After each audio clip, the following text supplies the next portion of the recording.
Ya, Ibu Uni Rikwa, boleh saya bertanya? Ya, silakan. Kalau Anda adalah awam, kewajiban saya memberikan ilmu dan edukasi.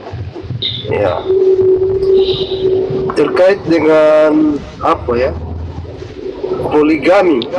Bagaimana menurut Kenapa? Ibu Uni Rikwa? Poligami itu ibaratkan obat. Kalau nggak sakit nggak usah minum. Solusi.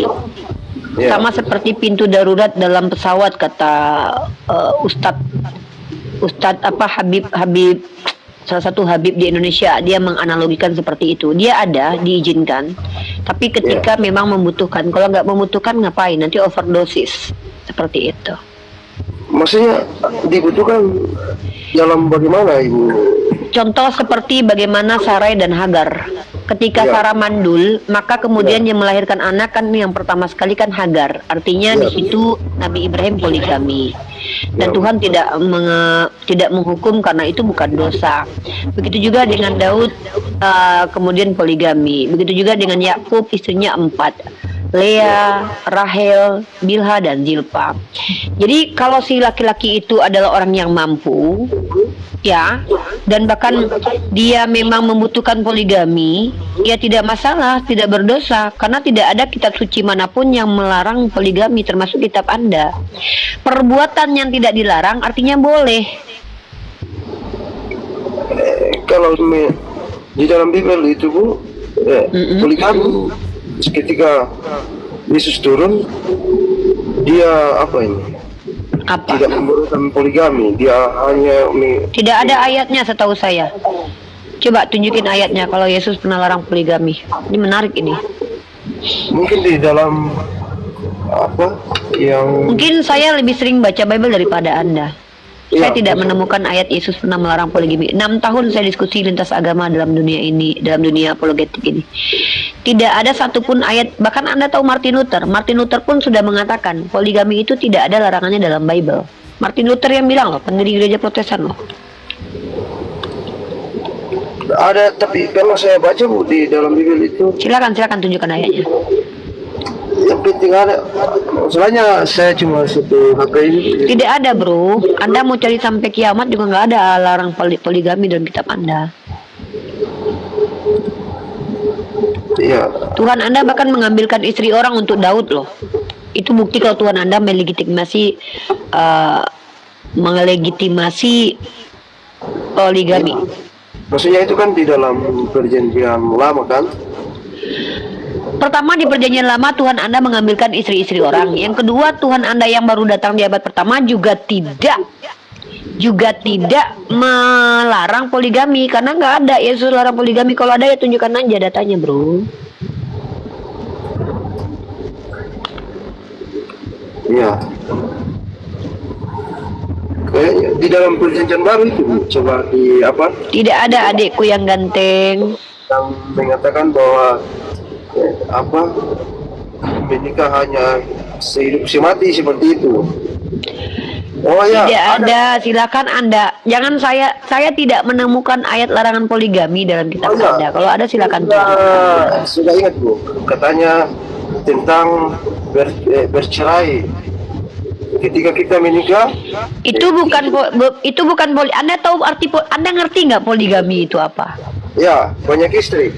Nah, yang Anda bawa itu bercerai itu artinya adalah menikahi perempuan lain lalu menceraikan istri sendiri. Itu cerai namanya itu. Aduh. Ya, Cerai sama poligami kalian nggak pantas kalian gitu salah paham karena kalian nggak bisa membedakan antara cerai dan poligami. Itu ayat perceraian, bro. Iya.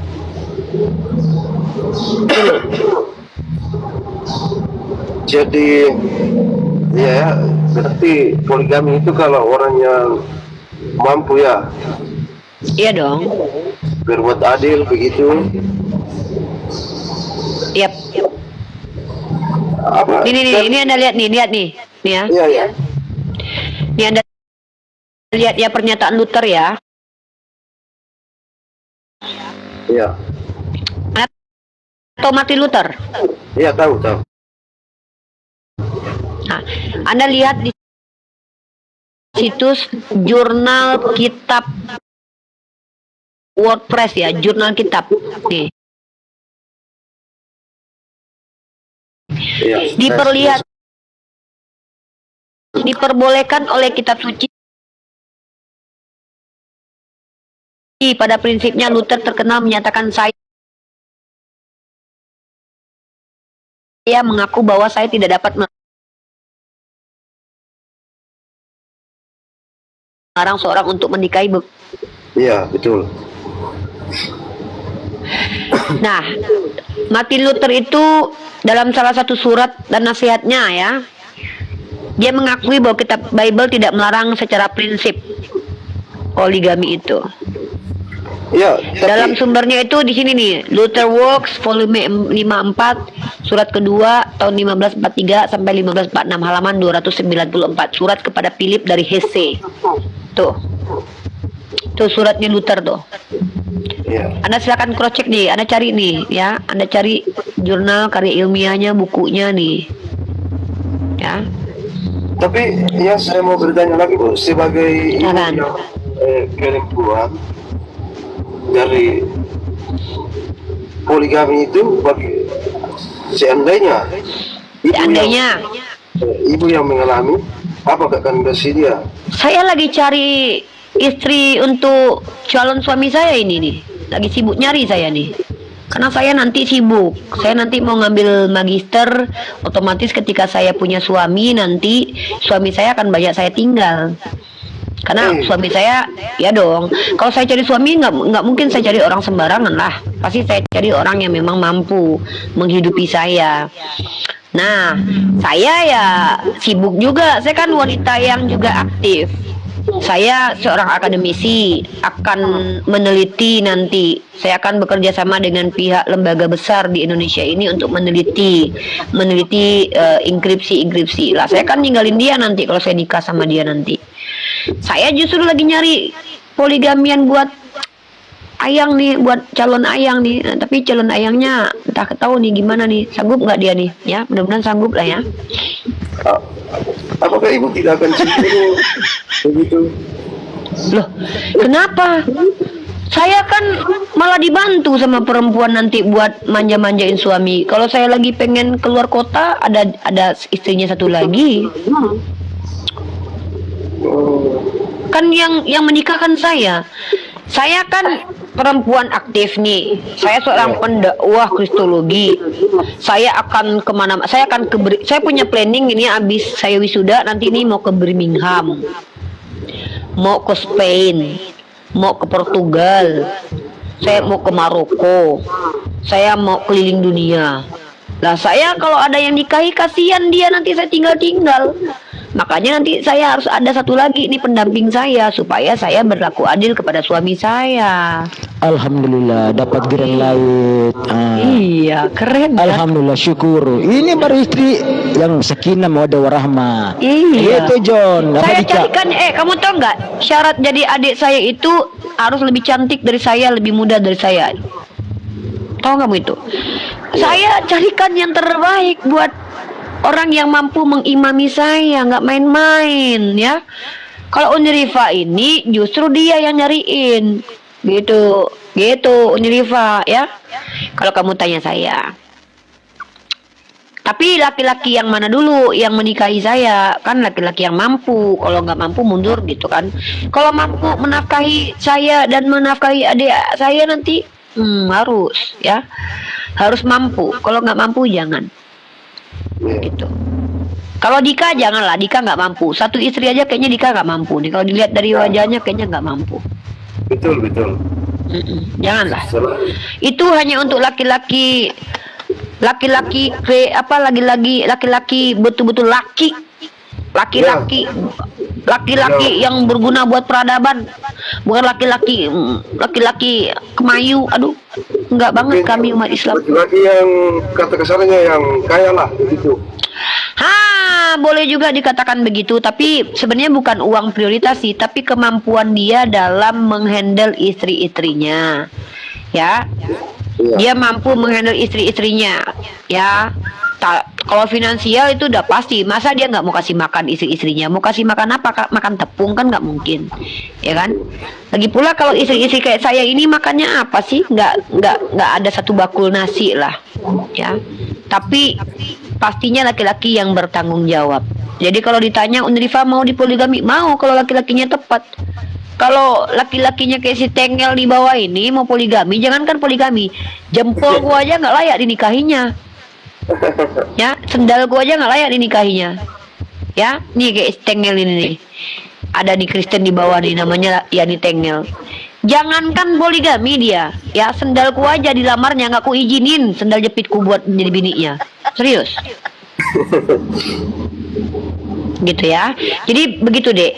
Saya akan jelaskan sama Anda. Jika di mute dulu, ini saya Uni jelaskan ya. Iya. Kamu di dalam Al-Quran itu kami diberitahukan Zuyyina linnas hubbu syahawati minan nisa. Allah sudah beritahu, Allah sebagai pencipta manusia, tentu dia yang lebih tahu tentang manusia itu. Contoh, kamu punya handphone kan? Iya. Yang tahu password handphone kamu, yang tahu isinya tuh kamu atau saya? Saya sendiri. Bagus. Maka tentu Tuhan pencipta kita, dia yang tahu bagaimana psikologis kita, betul? Iya. Tuhan tahu kesenangan laki-laki itu adalah perempuan. Kamu senang perempuan nggak? Ya. Wah, ragu dia kalau dia senang perempuan. Wah, melambai ini abang. Jawab saja Dika. Suka cowok dia ternyata. Suka Laki-laki. cowok, Bang. Dika suka cowok ternyata. Minum dulu nih ya, bismillah. Dika ada istri sudah Dika? Ya sudah. Oh, Ya berarti kamu suka perempuan. Ya, betul. Nah, artinya saya tanya sama kamu. Istri itu kenikmatan atau kesulitan? Ya bisa dua-duanya. Wah, berarti bininya julitin dia. Masalah Dika. Pantas kamu nggak mau poligami karena binimu itu bikin kamu menderita. Jadi kalau satu aja bikin menderita, apalagi dua, wajar sih. Ini yang tidak dibolehkan dalam Islam. Jadi perempuan itu tidak menyusahkan suami. Jadi seorang istri seperti saya, ini contoh nih, saya ini nanti punya suami nih. Nih saya buat ilustrasi buat kamu nih, biar kamu tahu bayangan bagaimana rumah tangga berpoligami ya. Saya kasih kamu ilustrasi. Saya seorang wanita yang aktif. Saya pendakwah. Saya butuh laki-laki yang mensupport saya untuk berdakwah secara finansial. Kenapa? Saya nanti akan meneliti nanti saya ke kampus ini, kampus itu, ya kan? Tentu dia harus support biaya hidup saya dengan penelitian saya karena itu untuk agama. Nah, laki-laki tersebut sudahlah mencarikan nafkah buat saya, mensupport dakwah saya. Masa dia ditinggal-tinggal? Zolim saya. Makanya ketika sudah dibutuhkan poligami itu menjadi tidak berdosa. Nah, pertanyaan saya sekarang sama kamu. Ketika orang Kristen poligami, masuk neraka atau masuk surga? Tapi saya belum pernah mendengar. Nah, saya tanya gini, kalau ada orang Kristen poligami, berdosa atau tidak berdosa? Ya kalau menurut di perjanjian lama sih banyak yang poligami. Kalau di agama kamu ini? Kayaknya jarang. Bukan, kita tidak tanya ada tidak yang poligami di agama kamu. Yang saya tanya itu, di dalam agama kamu, menurut pengajaran Yesus, kalau ada laki-laki berpoligami, itu berdosa atau tidak? Saya belum pernah ilmu saya sampai. Nah, oke. Sekarang saya jelaskan sama kamu. Tuhan itu memberikan hak kepada manusia untuk menikmati kehidupan ini dan untuk menjalankan kehidupan ini. Salah satu kebahagiaan para kaum laki-laki adalah menikah. Nah, kalau dia mampu menghidupi dua istri, sebenarnya itu lebih bagus loh. Kenapa? Dia mampu menjadikan dua wanita hidup tanpa bekerja lagi. Dia memberikan nafkah kepada dua wanita sekaligus. Artinya ini seperti beban. Perempuan ini ibaratkan tas ransel yang kamu pegang. Bebannya sangat berat. Tapi kalau ada laki-laki yang mampu, kenapa laki-laki itu disalahkan? Kalau memang dia punya kemampuan di situ. Artinya ini laki-laki hebat. Laki-laki yang mampu menghidupi dua istri, bahkan istrinya bahagia keduanya, maka laki-laki ini hebat. Ini laki-laki berkualitas. Nah, sementara kamu menjamin tidak? Ada satu suami, satu istri mampu nggak bersikap adil? Kamu yakin kamu adil kepada istri kamu? Sedang satu saja. Apa ini? apa ini? Susah. Nah, wajar paradigma poligami itu di dalam agama kamu itu susah. Kenapa? Karena orang seperti kamu menganggap perempuan itu seperti beban. Beda dalam Islam, perempuan itu tidak boleh membebani suami. Justru dia adalah orang yang harus meringankan suami. Itu. Nah, jadi seperti itu dalam Islam. Paham? Nah, saya menikah dengan seorang laki-laki. Beliau pengusaha, beliau pekerja. Beliau adalah orang yang sudah menafkahi saya seumur hidup, akan mengorbankan hidupnya untuk menjaga saya dari kejaran-kejaran oten. Banyak perjuangannya tuh. Saya dilaporkan sama orang Kristen. Nah, beliau akan backup saya nanti. Beliau akan menjaga saya. Maka beliau itu adalah orang yang mengorbankan hidupnya untuk melindungi saya. Maka apakah salah kalau saya menghadiahkan beliau, mengizinkan beliau menikah dengan satu lagi wanita? Tidak salah kalau saya mengizinkan. Apalagi kalau beliau pun mampu. Yang tidak boleh itu kalau beliau tidak mampu, seperti itu. Kalau beliau tidak mampu poligami lalu saya ajak beliau berpoligami, saya zolim. Saya memaksa beliau, sama seperti orang dia cuma sanggup angkat gas, tabung gas 3 kilo, tapi tiba-tiba dia disuruh angkat gas yang 20 kilo. Itu namanya menyiksa diri. Tapi kalau ada laki-laki yang sanggup menghidupi dua wanita, kamu tahu nggak Mat Peci? Mat Peci itu dia punya istri 2, istrinya bahagia dua-duanya. Lalu kalau memang mereka bisa bahagia bertiga, kenapa kita yang sewot? Intinya, segala sesuatu itu tergantung niatnya. Kalau niat pernikahannya betul-betul karena Allah, seperti ada pria yang mau menikahi saya, beliau berniat untuk mensupport dakwah saya. Kemudian beliau mensupport untuk melindungi saya, karena beliau tahu saya ini kalau sendiri berbahaya. Nah, kemudian beliau menikah lagi dengan wanita lain dan saya pun ikhlas dan perempuan itu pun mau. Kenapa kami jadi berdosa? Justru saya sedang meringankan tugas saya sendiri. Saya meringankan diri saya. Saya punya kewajiban melayani beliau sebagai istri. Tiba-tiba saya harus jalan kemana, keluar kota 3 minggu 1 bulan. Maka saya berdosa. Nah, ketika beliau punya istri lain, artinya saya, ini ada noise ini. Siapa ini? Bentar, Bang Wan kayak noise. Bukan. Anda noise, Bro. Di-mute dulu, Bro ya. Ada suara ini di situ. Oke, ya.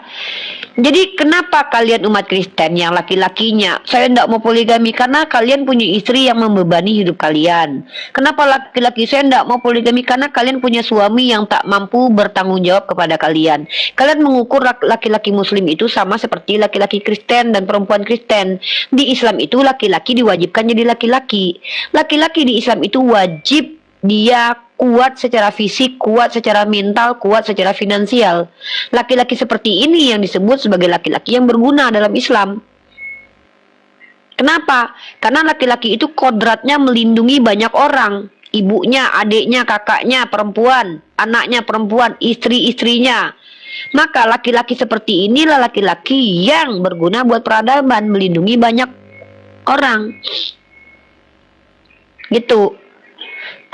Kalau kalian, mohon maaf, di Islam itu perempuan-perempuan separuh laki-laki separuh masa itu laki-laki yang bahkan kalau bisa dihabisi itu karena nggak ada gunanya, ya.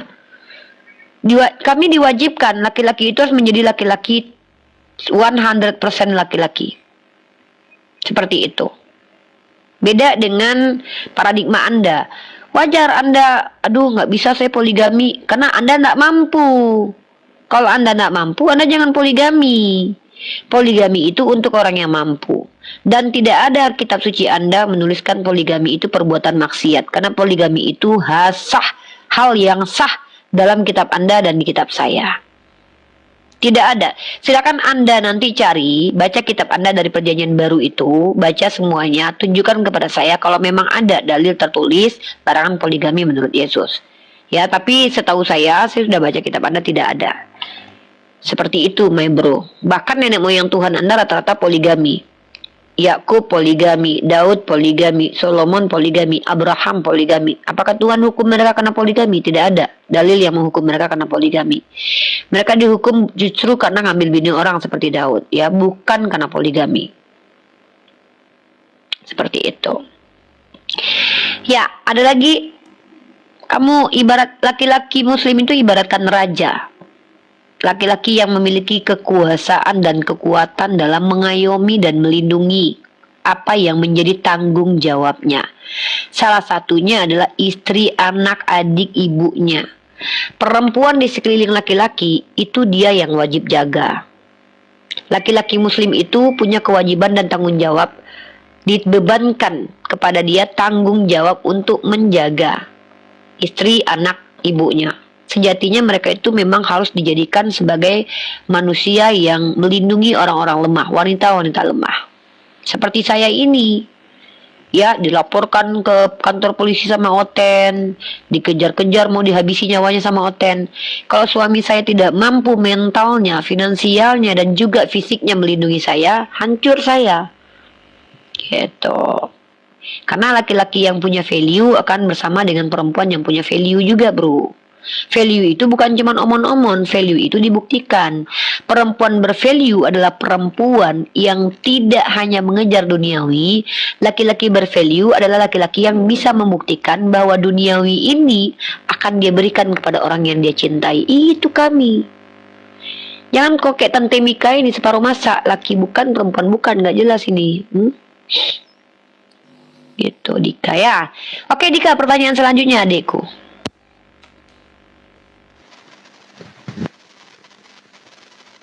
Masuk tuh salam lah dulu Mika. Anak bunda. Dika buka mikrofon Dika. Oh ya, Dika buka mic. Maaf, Tante Mika pun masuk. Si Tante Mika nih emang udah nggak ada adab sejak sering menghujat ini ya. Ya.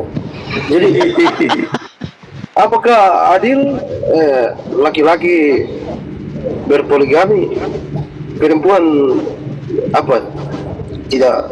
Maksudnya Iya. Adil. Gini, justru tidak adil kalau perempuan itu boleh dipakai rame-rame sama laki-laki. Waalaikumsalam warahmatullahi wabarakatuh. Oh. Gini deh, keadilan dalam Islam itu bukan setara, tapi sesuai dengan porsinya. Ya. Kamu kalau punya anak kembar laki-laki dan perempuan, kamu kasih hadiah sama atau beda? Kayaknya sama sih Bu, kalau menurut saya. Oh, jadi kalau misalkannya anak laki-laki mau minta robot-robotan, yang perempuan juga kamu kasih robot-robotan? Oh, pasti beda lah.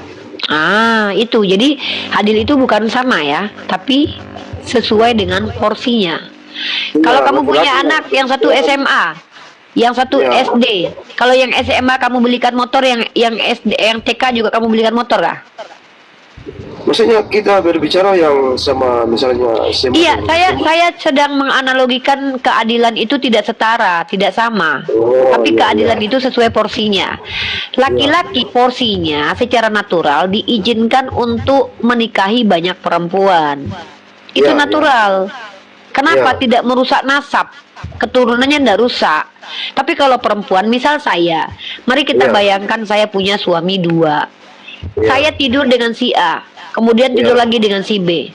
Pertama Iya. babak belur, karena secara fisik ya dong, secara Iya. fisik laki-laki dan perempuan beda.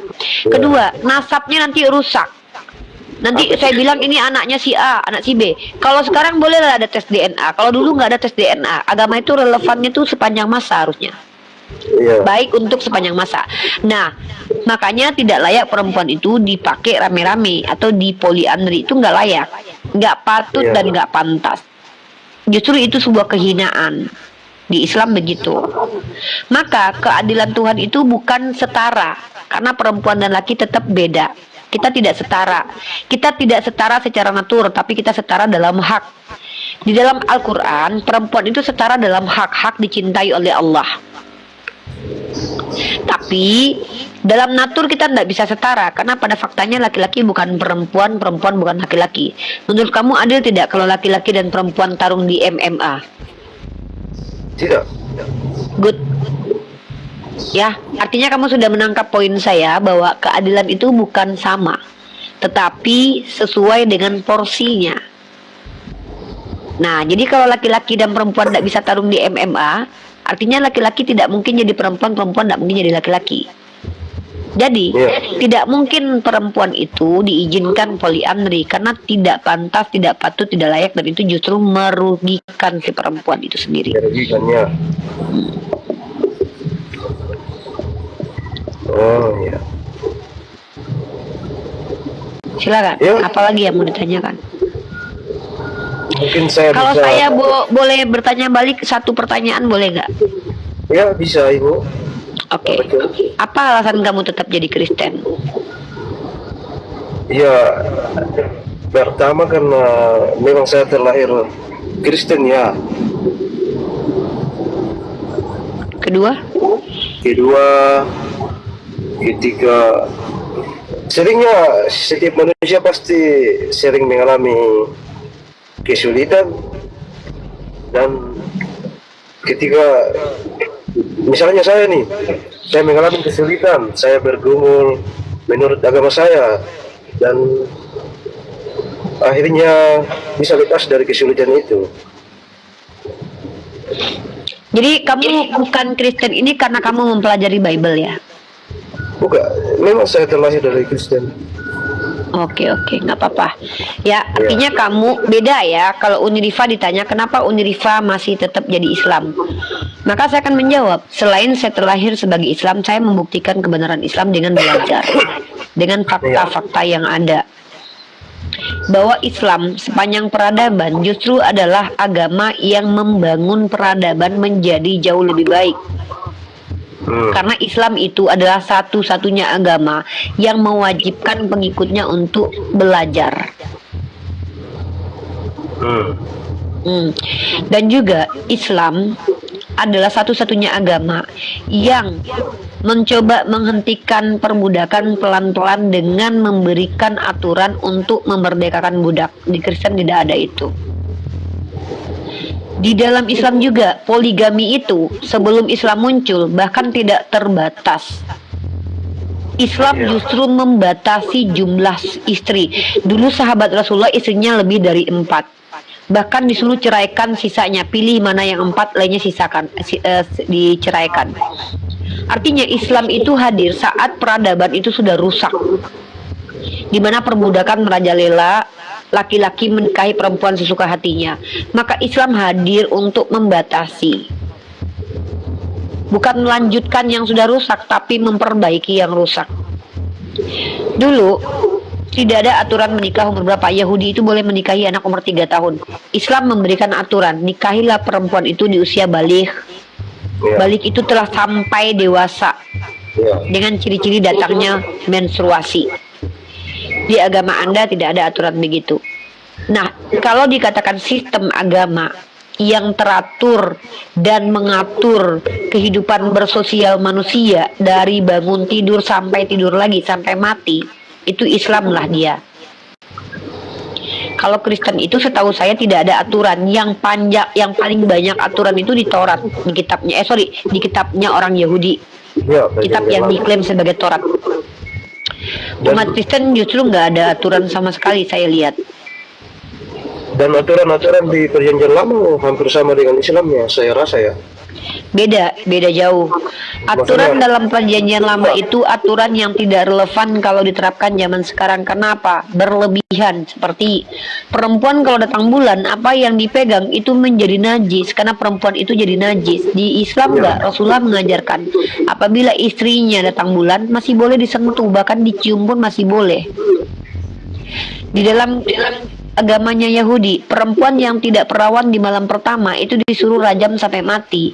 Di Islam yang boleh dirajam adalah perempuan yang sudah bersuami, itu berzina, itu pun harus ada saksi mata yang melihat langsung sekitar 4 atau 4 orang kalau tidak salah, baru boleh dirajam. Begitu juga di Yahudi itu menyentuh mayat itu jadi najis. Di Islam sentuh mayat tidak najis, bahkan kami malah disuruh untuk memandikan jenazah orang tua kami. Jadi beda banget. Di Islam, di dalam kitabnya orang Yahudi, mata ganti mata, gigi ganti gigi. Di Islam, dalam Al-Quran surah An-Nahl aja ayat 125 dan ayat 126, diizinkan kami membalas setimpal, tapi lebih baik kami untuk bersabar. Gitu. Tidak diizinkan dalam Islam itu menikahi orang-orang yang mahram, yang menjadi mahramnya kami. Kalau di Kristen tidak ada aturan nikahi ini nikahi itu, karena hukum Taurat telah dibatalkan oleh Paulus, Efesus pasal 2 nomor 15. Apa itu?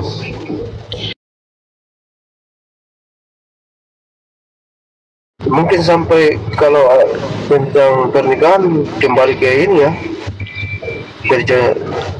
perjanjian lama ya, Bagaimana cara perjanjian lama menikah yang kalian ikuti sebagai Kristen? diteguhkan oleh imam-imam. Nah, inilah kenapa ajaran kalian itu tidak konsisten. Hukum yang lain kalian hilangkan, hukum yang satu kalian ambil. Itu namanya tidak konsisten kan. Sementara hukum Taurat itu untuk orang Yahudi. Dan itu pun sudah dibatalkan oleh Paulus. Tapi nggak apa-apa lah.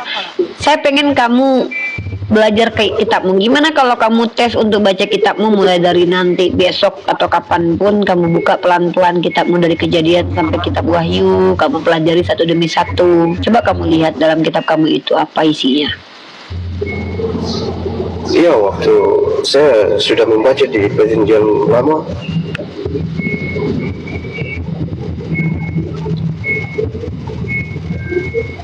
Apa yang kamu jalankan di gereja selama ini, ada nggak yang diajarkan sama Yesus? Satu saja. ya itu saja Bu yang diajarkan, berdoa, yaitu doa Bapa kami. Doa Bapa kami itu aja, yang lainnya nggak ada berarti. Doa, ya berdoa seperti ini. Cuman itu aja. Ya, masuklah ke dalam kamar, tutuplah pintu begitu, jangan dilihat orang. Yang saya tanyakan di gereja, Ya, ritual-ritual di gereja kalian yang kalian lakukan saat sekarang ini, Natal, pasang pohon cemara, makan bidua, bernyanyi di gereja, dibaptis dengan seperti itu, ada nggak Yesus ajarkan begitu? ya kalau dibaptis ya ada ya Bu. Misalnya, Ya coba tunjukkan Yesus pernah membaptis dengan cara yang dilakukan oleh pendeta kalian. Coba, ada nggak? oh, ya Tahu kalau saya itu, Yesus tidak pernah menunjukkan cara membaptis seperti yang kalau kalian baptis lakukan itu. ya Islam ya, kalau menurut, kalau sesuai dengan Yesus. Sesama kalian sampai detik ini masih bertengkar perkara cara membaptis loh, Dek. Iya. Karena nggak ada ayat jelasnya, makanya masih bingung dengan pembaptisan itu seperti apa. Ya karena Yesus sendiri Dibelamkah atau dipercikkah, masih bingung kalian. baptis dengan Islam. Karena Yesus tidak mencontohkan cara membaptis. Karena Yesus sendiri dibaptis sama si Yohanes Pembaptis dengan cara ditenggelamkan, diselamkan. Itu mandi, Dek. Kalau di kami dalam Islam itu mandi kami itu. Nah, inilah kenapa kalian itu dikatakan sebagai orang yang mengklaim pengikut Yesus. Pada dasarnya kalian bukan pengikut Yesus, tapi pengikut Paulus. Makanya saya selalu bertanya kepada kalian, ketika kalian mengatakan kalian ngikutin Yesus, itu ikut Yesus yang mana? 99% ajaran kalian itu justru ngikutin Paulus, bukan Yesus. Bahkan Yesus nggak ngajarin apa yang kalian lakukan. Trinitas bukan Yesus yang mengajarkan. Yesus bersunat, kalian tidak bersunat. Yesus nggak makan B2, kalian makan B2. Yesus adalah orang yang menjalankan hukum Taurat, kalian membatalkannya. Iya. Yesus tidak pernah Natalan, kalian Natalan. Yesus tidak merayakan ulang tahunnya, bahkan tidak ada tertulis hari kelahirannya tanggal berapa di kitab kalian, malah kalian rayakan. Makanya saya bingung, kalian ini tuh ngakunya pengikut Yesus, tapi kalian menafikan itu. Kalian klaim kalian pengikut Yesus, tapi pada dasarnya kalian adalah orang yang mengingkari Yesus, bukan mengikuti Yesus. Kalian mengingkari Yesus. Tapi Bu, menurut sepengetahuan saya, kalau Islam ini diwajibkan beriman kepada Injil, Taurat, Zabur ya, begitu. Iya, kami diperintahkan untuk beriman. Beriman itu bukan menjadikan Taurat atau Injil sebagai panduan keyakinan kami, tapi menjadikan kitab-kitab tersebut sebagai kitab yang kami yakini untuk umat Bani Israel, yaitu umat Nabi Musa, umatnya Nabi Isa. Oh, Beriman kami itu percaya bahwa kitab itu diturunkan untuk umat Israel. iya. Itu yang kami imani. Jadi kalau kitab itu bukan untuk kami, ya kami tidak perlu membacanya, karena kami mengimani kitab itu untuk Bani Israel. Seperti itu. Mengimani. Maksudnya mengimani dalam bentuk bukan percaya. Mengimani itu percaya seperti yang diajarkan. Kami diperintahkan percaya bahwa kitab itu dari Allah untuk Bani Israel. Kami percaya kalau kitab itu untuk Bani Israel. Ya, maksudnya percaya kalau kitab itu ada kan? Kami percaya bahwa kitab Injil itu diberikan kepada Nabi Isa. Dan perlu kamu ingat, kitab itu artinya bukan buku saja loh. Kitab itu dari kata-kata bahasa Arab. Menurut Imam Al-Qurtubi dalam tafsir Al-Qurtubi jilid pertama menjelaskan tentang zalikal kitabul la raiba fihi, kata-kata ba itu artinya juga hukum ketentuan Tuhan. Jadi Injil itu adalah hukum dan ketentuan Tuhan. Apakah harus berbentuk buku? Tidak, karena juga berbentuk lisan. Sama seperti Nabi Muhammad mendapatkan kalimatullah, kalam ilahi dari bentuk lisan. Para nabi itu adalah orang yang firman Tuhan diletakkan di lisannya. Mereka tuh dihafalkan mereka. Kamu baca Ulangan pasal 18 lah. Nih ya. Jadi para nabi itu bukan bawa buku, bukan catat buku, tapi mendiktekan perkataan Tuhan. Nah, ini Ulangan 18 ayat 18. Semua nabi konteksnya begini. Kalau kalian percaya dengan kitabnya orang Yahudi, nih ya. Seorang nabi akan kubangkitkan bagi mereka dari antara saudara mereka seperti engkau ini. Aku akan menaruh firmanku dalam mulutnya. Apa maksudnya itu? Artinya perkataan Tuhan itu dilafazkan sebagaimana kami umat Islam melafazkan perkataan Tuhan setiap hari, dihafalkan. Maka ketika Anda bertanya, Injil itu apa? Injil itu adalah kalam ilahi yang diberikan kepada Nabi Isa. Iya. Maka apakah berbentuk buku? Bukan. Kenapa? Yesus berkata, segala firman yang kau berikan telah aku sampaikan kepada mereka. Artinya Yesus menyampaikan firman Tuhan dengan apa? Dengan lisan. Pengajaran yang dikeluarkan lisan Yesus, itulah yang disebut dengan kalam ilahi. Itulah Injil. Iya, dengan lidah ya. Iya, dengan hafalan. Ulangan 18 ayat 18. Jadi kalau kamu tanya mana Injil, ya saya nggak bisa tunjukin karena nabinya aja udah nggak ada. Iya Bu, tapi bagaimana kita tahu kalau tidak dalam berbentuk kitab? Kami tidak perlu tahu karena kami bukan orang Yahudi. Yang wajib menemukannya itu adalah orang Yahudi. Kami kenapa harus tahu? Kami kan tidak diperintahkan untuk membacanya. Kami diperintahkan untuk percaya bahwa kitab itu datang dari Allah untuk Nabi Isa, untuk pengikutnya, bukan untuk kami. Kami ada panduan Al-Quran. Kitab yang untuk kami adalah Al-Quran. Yang wajib kami baca adalah Al-Quran. Kalau Al-Quran hilang baru kami bingung. Kalau Injil itu untuk umatnya Nabi Isa masih putra Maryam. Begitu. Sama saja kan Al-Quran dengan Injil kan? Sama-sama kalam ilahi, sama-sama wahyu Allah, tapi isinya tentu berbeda. Kenapa? Karena diturunkan kepada Bani Israel dan Al-Quran kepada umat seluruh manusia pada zaman Nabi Muhammad. Di mana itu Bu? Yang di dalam Al-Quran bahwa diturunkan kepada seluruh umat manusia. Itu Nabi Muhammad itu kan rahmatan lil alamin. Rahmatan lil alamin itu artinya rahmat untuk sekalian alam. Kalau Nabi Isa kan dikirim untuk Bani Israel. Spesifik, Nabi Isa itu kan spesifik, dia hanya untuk Bani Israel saja. Kalau Nabi Muhammad untuk sekalian alam, seluruh alam semesta ini itu untuk Nabi Muhammad diutus untuk seluruh alam. Di dalam Al-Quran ada. Oh iya, ini dalilnya ada dong. Saya kalau bicara nggak boleh sembarangan, harus pakai dalil.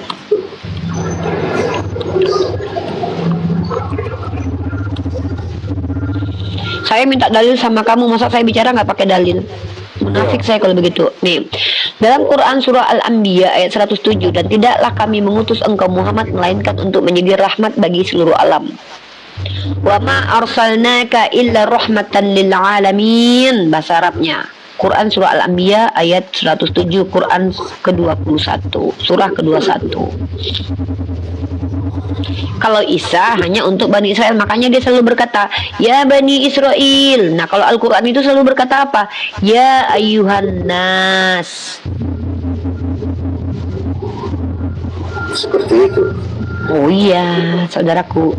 Nah, saya mau tanya hal yang sangat mendasar untuk kamu supaya kamu lebih berpikir di sini ya. Saya mau tanya sama kamu.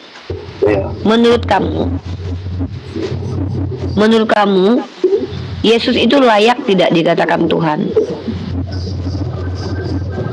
Ya. Kalau saya baca di Bible sih, dia pernah juga mengatakan bahwa Sembala pernah dia kan dicoba iblis. Mhm. Dia mengatakan apa, iblis mengatakan kepada Yesus bahwa sembahlah aku maka semua ini akan kuberikan kepadamu kan, yang seluruh isi dunia. Tetapi Yesus ini mengatakan bahwa ada tertulis sembahlah kepada Tuhan Allahmu saja, begitu. Jadi siapa yang disuruh Yesus untuk disembah? Allah. Yesus itu Allah bukan? Ya.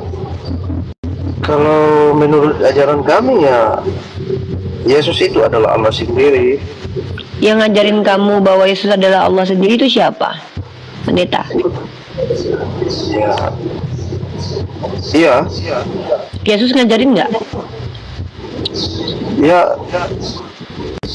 Kalau saya membaca Bible juga kadang Yesus mengatakan bahwa aku adalah utusan, begitu, aku adalah anak Allah, aku datang dari Dia. Kamu tahu arti anak Allah nggak? Ya, anak. Anak Allah itu manusia. Adam itu juga anak Allah kok. Iya. Berarti anak Allah, Allah. Jadi kenapa orang Kristen menuhankan Yesus kan? Yesus Kenapa? kan tidak ada ini kan, tidak ada babak dia terlahir dari dia apa yang masuk di rahim ini kan, dari Allah sendiri. Ya kenapa? Kenapa orang Kristen menuhankan Yesus? Apa yang membuat dia layak dikatakan sebagai Tuhan itu apa? Alasannya? Maksudnya saya ini bingung juga karena kadang mengatakan bahwa aku adalah. Oke, saya bantu kamu deh. Saya nggak mau bikin kamu tambah bingung. Ya. Sekarang gimana kalau kita sama-sama menjawab siapa Tuhan menurut Yesus? Allah yang mengutus dia. Oke. Nah, kita cari tahu nih. Ketika Yesus mengajarkan bahwa satu-satunya Tuhan adalah Allah yang mengutus dia, maka ketika dia mengatakan satu-satunya Tuhan itu adalah Allah, dia termasuk nggak Tuhan juga? Ya, mungkin bukan. Mungkin juga. Sebenarnya naluri kamu itu sedang bertengkar dengan kitabmu. Akalmu sedang bertengkar dengan doktrin gerejamu, adikku. Sudah lama. Sudah lama. Ya, mudah-mudahan Allah memudahkan kamu untuk belajar lagi ya. Nah, jadi kalau memang kamu membaca kitab Perjanjian Lama, kamu akan menemukan banyak ayat bahwa dalam Yesaya pasal 43 ayat 10 saya bacakan. Ya. Kamu silakan dibuka ayat kitab Perjanjian Lama tentang Tuhannya Bani Israel itu seperti apa. Yesaya pasal 43. Kalau kamu baca nomor 10-nya, apa kata Tuhannya Bani Israel? Ya. Kamu inilah saksi-saksiku. Demikianlah firman Tuhan dan hambaku yang telah kupilih, supaya kamu tahu dan percaya kepadaku dan mengerti bahwa aku tetap Dia. Ini merujuk kepada Tuhan yang diperkenalkan Yeshua. Sebelum aku tidak ada Allah dibentuk, dan sesudah aku tidak akan ada lagi. Tiba-tiba kenapa ada Tuhan yang dibentuk baru di abad pertama? Itulah saya katakan kenapa banyak kontradiksi juga ya. Maksudnya habis berkata begini, terus ada lagi muncul begini lagi, lain begini lagi. Tahu tidak kenapa terjadi kontradiksi? Ya. Karena itu bukan firman Tuhan. Kalau firman Tuhan itu begini, Dek. Iya. Dalam Quran surah An-Nisa, Allah berfirman begini. Ya, saya kasih kamu data.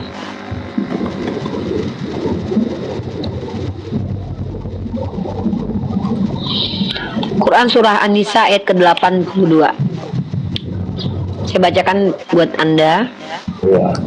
Saya bacakan terjemahnya, tapi sebelumnya saya bacakan ininya dulu, Arabnya ya. Bismillahirrahmanirrahim. Ini perkataan Allah kepada kamu. Ya. Allah memfirmankan ini untuk kamu nih. Afala yatadabbaruna al-Qur'an walau kana min 'indi ghairillah lawajadu fihi ikhtilafan katsiran.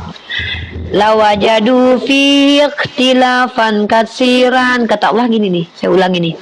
Ya. Patutkah kamu bersikap bahwa kamu ini menganggap bahwa Al-Quran ini datang dari Nabi Muhammad? Ini Allah sedang berbicara sama kamu nih, ya. Pantaskah kamu? Apakah kamu tidak memperhatikan? Apakah kamu tidak membaca Al-Quran? Ya tadabbarun Al-Quran, tidak mentadabur, tidak mengobservasi, tidak meneliti Al-Quran.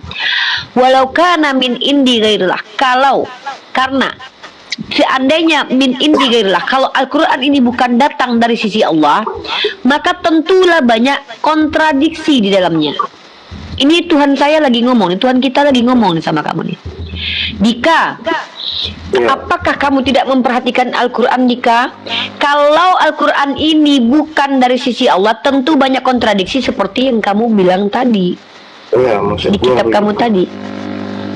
Maka kalau kamu mampu membuktikan kepada saya secara ilmiah, karya ilmiahnya ada, para ahli mampu mengatakan Al-Quran ada kontradiksi seperti Bible, saya siap ikut kamu jadi agama apakah gitu. Mau kejawen kita, ateis ke apa, silakan. Karena Tuhan saya yang challenge, Tuhan saya yang tantang. Tuhan saya menantang seluruh manusia mentadabur Al-Quran. Kalau memang Al-Quran ini adalah buatan Nabi Muhammad, kenapa kok nggak ada kontradiksinya, Dek? Masa Nabi Muhammad orang yang ummi, gak pernah belajar, tiba-tiba mengarang bebas Al-Quran selama 23 tahun? Gak ada kontradiksi, berarti hebat banget Nabi saya. Iya, yang saya tahu Nabi Muhammad itu buta huruf ya. Yes, maka tentulah itu bukan karangan dia, tentulah ini adalah firman Allah, Dek. Jadi itulah kenapa akalmu sudah berfungsi. Kau sudah tahu mana benar mana salah, adikku. Maka kewajiban Uni untuk menyampaikan ayat kepadamu. Bismillahirrahmanirrahim. Ya ayuhan nasu budu rabbakumul ladzi khalaqakum walladzina min qablikum la'allakum tattaqun. Kata Allah, suruh saya bacakan ini kepada Anda karena Allah saya berfirman kepada Nabi Muhammad, Iqra. Iqra itu lafazkan, sampaikan. Ya, apa yang harus saya sampaikan? Apa kata Allah saya? Ya ayuhan nas, wahai manusia, wahai Dika. Ya ayuhan nas, u'budu rabbakumul ladzi khalaqakum. Ya Dika, sembahlah Tuhan yang menciptakan kamu dan menciptakan orang sebelum kamu agar kamu bertakwa kepada Allah, Dika. Ya, Yesus juga mengatakan seperti itu. Masya Allah, good. Tapi Pertanyaan saya sekarang, ya, pertanyaan saya nih. ya. Apa alasan kamu tidak menjadi seorang muslim? Yang pertama karena keyakinan memang dari lahir sudah Kristen. Terus kita dituntut untuk percaya kan, tidak jangan sesat seperti itu. Terus kalau kita misalnya akan malam, tentu kita tidak ada kawan lagi tuh, bagaimana? Kamu mau punya kawan di dunia tapi masuk neraka gitu. Tentunya semua kawan terus kita akan hilang. Loh, bukankah Yesus mengajarkan begitu? Kata Yesus kalau beriman kepada dia justru suruh benci kan keluarga. Coba kamu baca Lukas 14:26. Memang seperti itu. Nah, kenapa kamu justru malah takut? Bahkan Yesus sendiri kalau supaya ikut dia harus tinggalkan keluarga. Berarti bahkan kamu tidak seandainya kamu Kristen pun kamu berarti mengingkari ajaran Yesus nih. Saya kasih kamu data Lukas 14 nomor 26. Kamu pernah baca ayat ini belum? Nih. Bahkan Yesus sendiri mengajarkan seperti itu, adikku. Nih. Jikalau seorang datang kepadaku dan ia tidak membenci bapaknya, ibunya, istrinya, anak-anaknya, saudara-saudaranya, laki-laki atau perempuan, bahkan nyawanya sendiri, ia tidak dapat menjadi muridku. Bahkan di dalam Kristen, kalau tidak bisa membenci keluarga, justru nggak bisa jadi pengikut Yesus. Iya. Kenapa harus benci? Tanya Yesus lah. Apakah maksudnya meninggalkan? Ya benci ya, meninggalkan nggak selamanya benci kan. Meninggalkan itu kan, contoh kamu pergi berlayar, emang kamu meninggalkan istri kamu sambil benci kan? Enggak. Benci itu kan sebuah perasaan yang ada dalam jiwa kita. Apakah salah terjemahan begitu? Tidak, itu dari kata benci di situ dari kata miseo, tepat Miseo. seperti artinya. Membenci begitu. Kamu tahu tidak kenapa ayat ini jadi aneh? Karena ini bukan firman Tuhan, adikku. Ini adalah karangan manusia yang tidak jelas namanya siapa, tapi diklaim sebagai firman Tuhan. Itu fakta. Iya. Maksudnya saya juga ini kan, meskipun saya Kristen tapi saya juga terus Belajar terus, adikku. kebenaran begitu ya. Ya, adikku, belajarlah terus sampai kamu betul-betul tahu bahwa kebenaran itu tidak akan bertentangan dengan akal, tidak Ya, akan bertentangan dengan hati nurani. Tidak ada kontradiksi begitu kan? Tuhan saya janjikan itu tentang Al-Quran. Afala yatadabbaruna Al-Quran, kata Allah. Bagaimana mungkin Nabi Muhammad mengarang bebas tiba-tiba tak terbantahkan sampai ribuan tahun? Iya. Maka ini bukan dari manusia deh, pasti dari Tuhan. Bisa saya bertanya sekali lagi Bu, apa itu? 1001 pertanyaan buat kamu, saya spesialkan buat kamu nih. Tentu orang beragama kan semuanya akan ingin mencapai surga ya.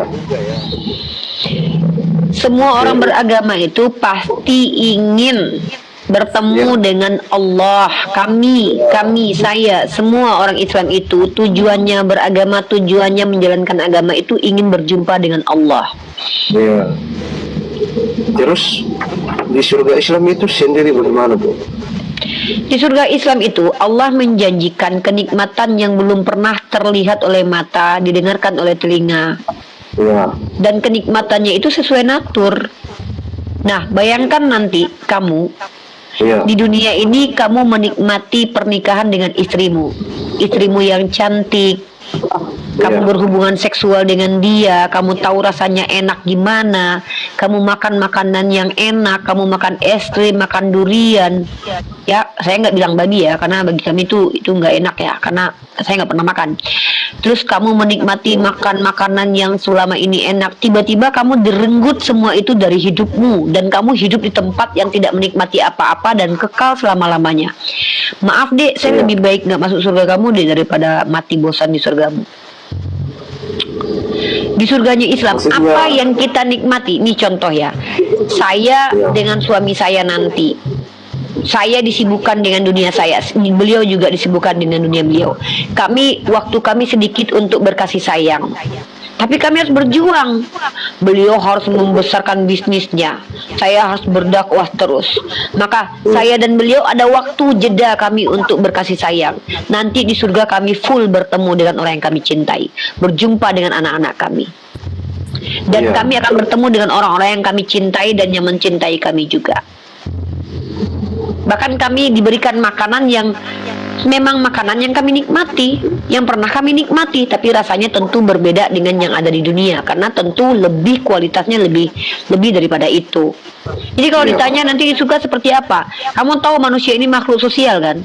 Rata-rata laki-laki dan perempuan itu senangnya itu duduk bersama, makanya ada warung tua kan tempatmu kan? Iya. Nah, itulah lucunya umat Kristen. Di tempatnya sendiri banyak orang yang membuka praktik tempat duduk ngomong ngalor ngidul sambil mabuk. Sementara surganya Islam mengizinkan nanti kita bersama orang-orang yang kita cintai duduk bersama ngobrol tanpa mabuk, tanpa kehilangan akal. Kalian bilang itu lelucon. Di dunia kalian buat hal itu. Sementara Tuhan yang menciptakan kita tahu siapa kita, yang kita mau tahu apa. Lah tiba-tiba kalian masuk surga, kalian nggak ada apa-apanya, hanya bernyanyi kekal selama-lamanya. Bahkan yang lucunya lagi, seorang Kristen di dunia diharamkan bercerai sama sekali, walaupun ketabok udah nggak bertanggung jawab, lakinya nggak boleh minta cerai. Tapi nanti di surga udah bukan suami istri lagi, diceraikan. Kalau suaminya KDRT bagaimana? Tidak boleh kalian bercerai. Suaminya membunuh bagaimana? Tidak boleh kalian bercerai. Tanya sama pendeta Anda. Pikul salib kan kata Yesus. Karena zina katanya, ya. Lah, itu pun berbeda pendapat pendeta Anda, Dek. Ada yang bilang itu nggak ada ceritanya, ada yang bilang itu karena zina. Karena zina aja. Kalau seandainya dapat laki psikopat gimana? Nih saya kasih analogi nih. Kamu punya adik perempuan, nikah dengan orang Kristen, ditabok, ditendang, diterajang, nggak dinafkahi. Boleh nggak cerai menurut kamu itu? Kalau saya suruh ceraikan. Tapi di agama kamu nggak boleh. Makanya naluri kamu dengan agamamu bertentangan. Maka nggak mungkin agamamu agama yang benar, karena bertentangan dengan naluri manusia. Agama yang benar itu tidak mungkin menentang naluri manusia, karena agama itu sejalan dengan naluri manusia. Agama yang benar itu nggak mungkin bertentangan dengan akal manusia, karena agama itu diajarkan kepada orang yang berakal. Agama yang benar itu nggak mungkin bertentangan dengan hati nurani, karena agama itu diberikan kepada orang yang punya hati nurani dan empati. Tiba-tiba adik kamu perempuan nikah sama laki-laki kereteng, nggak dinafkahi, ditabok depan belakang, nggak boleh minta cerai, babak belur, pikul salib katanya. Kenapa? Kamu baca dalam 1 Petrus pasal 2 nomor 19. Sebab kasih karunia lah penderitaan yang tidak kamu alami itu harus kamu tanggung. Lucu kan? Makanya ajaran kamu itu dibawa kepada ajaran Anda adalah ajaran yang dibawa oleh penjajah kepada daerah jajahannya. Kenapa begitu? Karena ketika Anda sebagai penjajah membawa ajaran kepada orang yang Anda jajah, hei kalau ditampar pipi kiri kasih kanan ya. Kenapa? Orang yang dijajah nanti kalau Anda tampar dia, Anda akan berikan, Anda akan dapat harta mereka. Makanya orang Afrika dulu pernah berkata begini nih, saya kutipkan perkataan orang Afrika ya. Iya. Orang Afrika itu kan orang yang dijajah sama orang Kristen, dibawa Bible ke sana. Karena rata-rata kan Kristen memang masuk ke dalam seluruh dunia itu kan karena menjajah. Tahu ya? Nih. Saya bacakan buat Anda. Anda dapat kutipan-kutipan ini di situs-situs banyak sekali, ya. Kata orang Afrika tuh begini. Bentar ya. Nah nih. Kami tutup mata baca berdoa, kami tutup baca Bible, kami buka mata, tanah kami sudah jadi milik kalian, begitu. Iya, seperti itu deh. Makanya ajaran ini tepat dibawa penjajah ke negara-negara jajahannya, karena mengajarkan orang-orang terjajah untuk tidak boleh melawan. Supaya bisa dikuasai begitu? Iya, ada ayatnya tuh.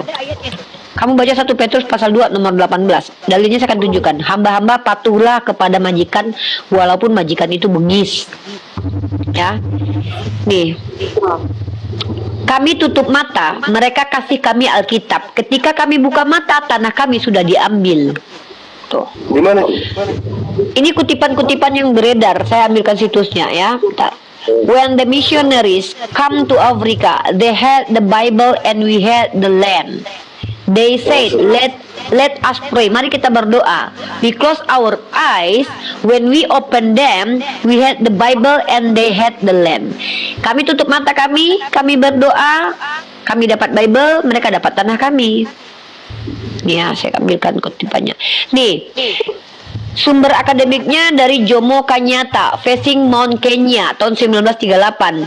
Desmond Tutu, The Rainbow People of God, 1994. Dikutip juga dalam Ali Mazrui, The African A Triple Heritage, BBC series ya. Nih, saya minta ini.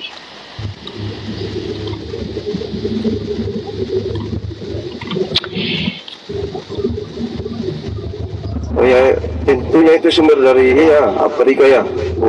Ya itu kita literatur baca deh, baca literatur. Kamu akan tahu dalam the African Triple Heritage.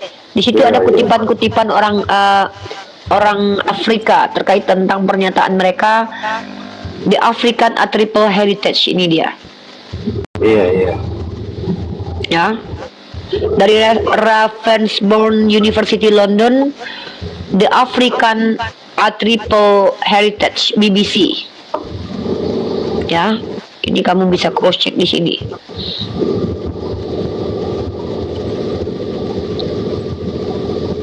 Saya butuh kutipannya bentar ya. Bentar, carikan dulu kutipannya. Nah, itu terjadi.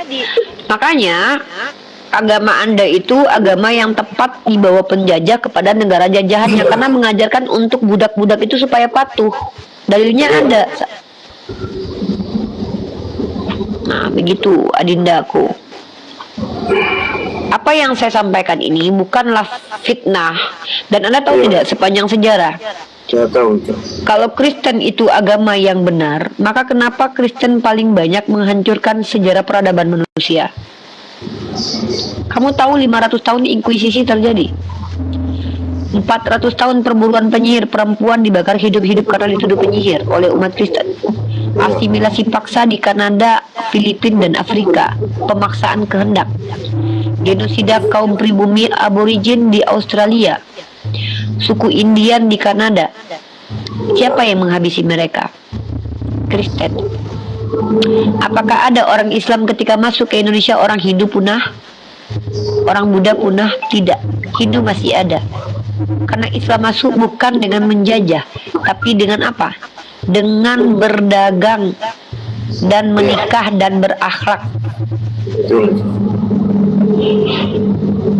Kalau memang Kristen agama yang benar, kenapa seperti itu? Perang salib berapa tahun itu? Kamu tahu perang salib itu kenapa? Perang salib itu adalah perang yang digagas oleh Paus Urbanus kedua. Untuk apa? Untuk merampas kembali makam Tuhan dari tangan orang Islam katanya. Padahal orang Islam tidak merampok Yerusalem. Orang Islam itu bisa menguasai Yerusalem gara-gara Umar Ibn Khattab mengambil kunci Yerusalem di tangan Sopronius. Nah, 300 tahun lamanya Yerusalem di bawah pimpinan Islam itu senang, bahagia. 3 agama hidup berdampingan. Kristen ke gereja, Yahudi ke sinagog, Islam ke masjid. Kemudian datang tentara salib. Nggak ada perang Ka'bah, nggak ada perang Al-Quran, yang ada tuh perang salib. Kemudian 372 tahun orang-orang aman dihancurkan oleh tentara salib, adikku. Ibu, tapi terkait, mungkin itu sudah clear ya tentang sejarah, terkait dengan ini Bu, yang orang naik haji, yang Oke, naik haji ya. Naik haji itu adalah sebuah ritual di mana Allah mengajarkan kami banyak hal dalam ritual tersebut. Itu perintahnya ada di Al-Quran. Sebenarnya kami berziarah kemana? Berziarah ke tempat yang Allah sucikan. Nah, itu juga dilakukan oleh Musa di dalam kitab Perjanjian Lama. Namanya berhagap. Ya. Ya, kayak ambilkan dalilnya bentar. Jadi rata-rata Musa Daud itu pergi berziarah. Ya. 13.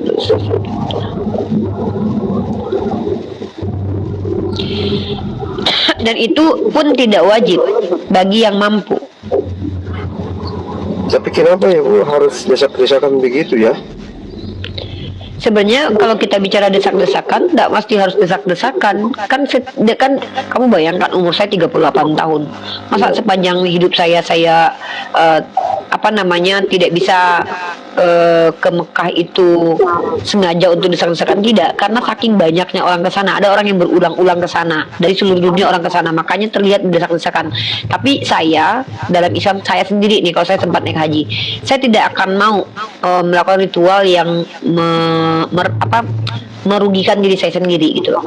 Karena Allah dalam Al-Quran surah Al-Baqarah ayat 286 itu berkata, la yukhallifullahu nafsan illa wus'aha. Allah tidak membebani kalian melainkan semuanya sesanggup kalian gitu. Sebenarnya tidak apa, cuman karena memang kondisi dan situasinya semua pada pergi ke sana pada waktu itu gitu loh. Makanya diaturlah sama orang-orang yang ada di situ supaya tidak menimbulkan korban begitu. Ada aturannya, makanya kami punya kuota tuh supaya nggak terlalu berlebihan. Ya, seperti ini udah diatur sama pemerintah di Arab Saudi. Percuma Itu dong, bukan apa? percuma dong Bu ke sana kalau memang tidak bisa mencapai itu kan? Enggak juga. Siapa bilang tidak ada kewajiban memegang batu hajar aswad? Jadi diwajibkan itu melakukan rukun hajinya. Dan rukun haji itu tidak merugikan diri sendiri, tidak merepotkan. Bahkan saya sempat melihat ada video yang kemarin seorang perempuan yang mau mencium hajar aswad itu dilecehkan. Saya berpikir dalam hati, kenapa ya katanya? Ya salah dia, kan tidak diwajibkan mencium batu hajar aswad. Kenapa dia ngotot mau mencium batu hajar aswad? Kenapa ya? Katanya ini tempat suci, kenapa ada orang yang bisa berbuat? Itu bukan agamanya yang salah, dianya. Di dalam Islam tidak diwajibkan mencium batu hajar aswad. Yang diwajibkan itu melakukan rukun-rukun haji. Maksudnya perempuan itu yang salah, kenapa dia ini apa? Ya, pertanyaannya sekarang begini, yang diwajibkan itu apa gitu? Yang diwajibkan itu melakukan semua ritual haji. Kenapa dia malah memprioritaskan cium batu hajar aswad? Begitu. Saya kalau ke Mekah nggak peduli mau ke, bahkan saya ke Mekah. Ini saya insya Allah ke Mekah kalau saya punya uang. Tidak ada di angan-angan saya itu untuk cium batu hajar aswad, nggak ada sama sekali. Saya mau memenuhi rukun haji, Yang penting rukunnya, yang wajibnya. Buat apa cium batu hajar aswad? Mending saya cium kening laki saya atau muka anak saya nanti, lebih banyak pahalanya. Mencium tangan suami saya tuh lebih mulia daripada batu hajar aswad tuh. Ya, istri mencium tangan suami itu lebih mulia tuh. katanya Iya. kalau itu dosanya langsung suci. Belum tentu. Saya bilang innama amalu biniat, tergantung niatnya. Kalau niatnya karena dia menyembah ke batu hajar aswad, dia syirik, bahkan dia berdosa, bahkan sholat aja bisa berdosa kalau niatnya salah. Jadi segala sesuatu itu tergantung niat. Innama a'malu binniat. Nggak ada ceritanya orang yang otaknya kotor, hatinya kotor, cuman pengen kelihatan foto-foto di depan hajar aswad lalu sentuh hajar aswad hilang begitu. Enggak, kata Allah, kata Rasulullah, innama a'malu binniat. Amal itu tergantung niatnya. Ketika Rasulullah mencium batu hajar aswad, beliau berkata bahwa nanti kalau kalian cium ini maka dosa kalian dihapus. Bukan orang yang niatnya kotor, bukan niatnya syirik. Orangnya niatnya karena mengikuti sunnahnya Rasulullah, karena dia patuh kepada Rasulullah SAW. Dan itu pun tidak diwajibkan sama Rasulullah. Bahkan Umar Ibnu Khattab berkata, kalau bukan karena melihat Rasulullah cium batu, saya nggak mau cium batu ini, karena batu ini nggak ada apa-apanya. Karena batu itu nggak ada faedahnya, nggak ada masalahnya, nggak ada urusannya dengan batu itu. Berarti cukup sampai ke sana, tidak usah sampai ke hajar aswad. Melakukan ritual haji, aturan-aturan haji itu dijalankan seperti bertawaf, sa'i begitu. Aturan-aturan dalam haji itu yang diajarkan dalam Islam itu yang kami lakukan. Melakukan ritual haji itu, prosesi haji itu yang wajib. Prosesi. Dan banyak di situ ngapain? Melafazkan kalam-kalam ilahi. Seperti itu, bukan cium batu hajar aswad. Saya aja kalau ke Mekah, saya tidak ada niat mau mencium batu hajar aswad. Kenapa? Ya, saya lebih baik berulang-ulang mencium kening, tangan, kaki suami lah, mending. Tapi kalau Atau bisa mencium wajah anak-anak saya lah. tapi kalau Gak bisa apa-apa, nggak dapat cium batu hajar aswad karena tidak diwajibkan. Gitu. ya, tapi kalau bisa ya. Ya masih banyak yang harus saya cium. Mending saya cium, kan saya bilang sama Anda. Bahkan naik haji itu bisa digantikan pahalanya dengan memasak masakan untuk suami loh. Pahala naik haji itu. Ya, Maksudnya, Aki Filipus. Kita maksudnya ini ibu, kan di Islam itu kan ketika beramal itu dinilai pahala sama Allah kan. ya, Contoh begini, kalau kamu pergi haji, kamu nanti saya kasih uang 1 juta. Nah, sekarang saya tanya sama kamu, ketika kamu naik haji dikasih uang 1 juta, mana kamu pilih? Kamu masakkan istrimu makanan, kamu dapat juga uang 1 juta. Mana kamu pilih? masakan itu. Ya udah, Islam begitu, agama Islam. Jadi di Islam itu ada amalan yang setara dengan naik haji yang menjadi prioritas, lebih penting dan lebih wajib, yaitu apa? Memberi makan istrimu. Maka haji itu diperuntukkan bagi mereka yang sudah memenuhi semua tanggung jawabnya. Makanya Rasulullah itu dia hajinya 1 kali, itu haji wada. Beliau udah mau wafat baru beliau naik haji, padahal beliau tinggal di Mekah loh. Rasulullah sendiri loh sudah mau wafat baru naik haji. Tuh. Maksudnya bukan keharusan. Naik haji itu menjadi kewajiban kalau sudah mampu dari sisi semuanya, mental, fisikis, dan juga finansial. Kalau ternyata saya punya uang naik haji, adik saya masih kelaparan, dosa saya. Dosa karena kewajiban itu kalau sudah mampu. Rasul saya sendiri aja tinggal di Mekah dimampukan oleh Allah. Kenapa dia nggak berulang-ulang haji sekali setahun? Ada tiba-tiba orang Islam di Indonesia ini haji 3 kali. Pertanyaannya, ikutin siapa? Nabi saya aja hajinya cuma sekali, itu pun hari terakhir beliau mau wafat. Artinya Allah itu tidak memberatkan kami, saudaraku. Ritual keagamaan yang kami lakukan itu semua ada faedahnya buat kami. Contoh, kalau saya berhaji, saya merasakan bagaimana situasi waktu Nabi saya hidup di situ. Saya melihat situs-situs peninggalan Nabi saya, Nabi Ibrahim, Nabi Ismail, Nabi Muhammad Sallallahu Alaihi Wasallam. Kemudian saya bersilaturahim ke seluruh saudara saya dari belahan dunia manapun. Silaturahim kami terjalin di situ. Kami bertemu dengan saudara kami. Tapi justru ketika ada orang naik haji justru bertengkar di Mekah, itu justru dia ada sesuatu yang salah dengan dirinya. Tujuan kami berhaji itu juga membuktikan kepada kami sendiri bahwa Al-Quran itu tidak berubah-ubah, karena satu imam yang baca Al-Quran kami mendengarkan dari seluruh penjuru dunia datang, membuktikan bahwa Al-Quran tak berubah-ubah. Iya, karena Seperti itu. banyak yang naik haji saya lihat tujuannya yaitu untuk cium itu ya. Innama amalu biniat, dek. Kata Rasulullah, innama amalu biniat. Amal itu kualitasnya oleh karena niatnya, bukan karena amalannya. Terlihat baik belum tentu baik, terlihat bagus belum tentu bagus, terlihat berdosa belum tentu berdosa. Karena terlihat naik haji belum tentu hajinya mabrur. Bisa jadi haji itu menjadi laknat buat dirinya karena dia ingin dilihat haji, sombong, angkuh. Justru malah dia bisa berdosa, adekku. Kenapa? Karena amalan yang dia lakukan itu untuk kesombongannya sendiri. Bahkan fawailul lil musallin, kata Allah, celakalah orang yang sholat. Siapa? Dia yang lalai. Apa maksud lalai di sini kata para ulama? Mereka yang ketika sendiri tidak mau sholat, tapi ketika ramai-ramai dia terlihat sholat supaya dianggap sholat, padahal waktu sendiri dia tidak sholat. Ria, sombong. Berarti orang yang naik haji baru lihat video-video cium aja Rasul, berarti menurut ibu itu sombong atau pamer begitu? Tergantung niatnya. Belum tentu yang video-video itu semua sombong, mana tahu memang dia cuma pengen dokumentasi. Saya tidak bisa menilai niat orang, itu hanya Allah. Itu kenapa dosa dan pahala itu tidak terlihat, karena yang berhak memberikan hanya Allah. Iya. Allah yang tahu isi hati seseorang. Ya, oke lah Bu, jadi mungkin sekian dulu ya, karena Siap. harus pelan-pelan ini. Pelan-pelan saja. Kalau Dika rasanya mungkin ingin bertanya lebih kepada Uni kasih kamu bangku VIP di Komal Uni. Ya, Iya. tidak ada satupun yang boleh zolim terhadap kamu di Komal saya. Kamu hanya bertanya saja, bertanya terus, cari tahu. Siap. Seperti itu. Banyak Ya. yang salah. Siap. Oke ya Bu, ya, nanti jumpa di lain hari lagi. Siap, Adinda. Saran Uni baca Bible ya, Dek ya.